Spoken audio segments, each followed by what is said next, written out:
زندگی میں اگر کبھی پریشانی آ جائے نا، کبھی کسی تکلیف میں مبتلا ہو جائیں، کسی بیماری میں خدا نخواستہ مبتلا ہو جائیں، بے روزگاری بہت زیادہ ہو جائے، تنگ دستی بہت زیادہ ہو جائے، گھریلو پریشانی ہو جائے، یا اور کچھ مصائب آپ کی زندگی کے اندر آ جائیں جو کہ آ جایا کرتے ہیں، تو اللہ سے کبھی شکوہ مت کیجیے گا نا،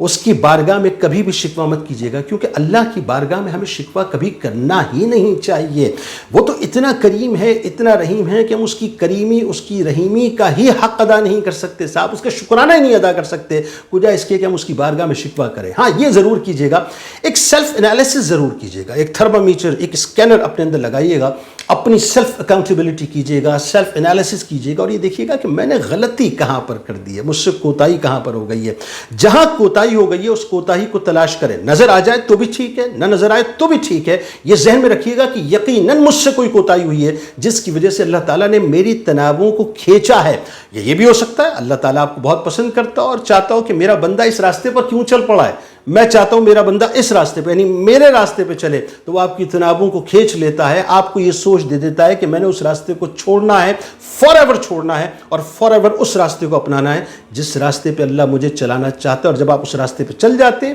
اللہ تعالیٰ آپ کو ریلیکس کر دیتا ہے، پرسکون کر دیتا ہے۔ اور کبھی کبھی ایسا بھی ہوتا ہے کہ آپ اپنی عبادتوں کی وجہ سے اس مقام تک، اس ڈیزگنیشن اور رتبے تک، اس مرتبے تک نہیں پہنچ پاتے جو اللہ نے آپ کے لیے منتخب کیا ہوتا ہے، تو اللہ تعالیٰ آپ کو ابتلا میں مبتلا کرتا ہے، آپ کو پریشانیوں سے گزارے گا، مسائل سے گزارے گا، تنگی ہوگی، تنگ دستی کے ساتھ بیماری ہوگی، اولادوں کی نافرمانی ہوگی، گھریلو پریشانیاں ہوں گی، سب کچھ ہوگا، لیکن اس وقت اگر آپ صبر کی سواری پر سوار ہو جائیں گے اور شکر کے دامن کو تھام لیں گے اور چلتے چلے جائیں گے اپنے سر کو جھکا کر، یہ سوچ کر کہ میرا رب مجھ سے راضی ہو جائے، یہ وقت گزر جائے گا، یہ اندھیری رات گزر جائے گی، صبح کا اجالا نمودار ہوگا، تو یقین مانیے ایک وقت ایسا آئے گا کہ اندھیرا چھٹ جائے گا اور صبح کی پہلی کرن نکلے گی۔ وہ پہلی کرن ہی بنیادی طور پر آپ کے لیے نوید ہوگی کہ آپ کو اللہ تعالیٰ نے وہ مقام عطا کر دیا جس سے اللہ تعالیٰ نے آپ کو ایک خاص وقت میں، ایک خاص فیز میں گزارا تھا، اور آپ بھی اس فیز میں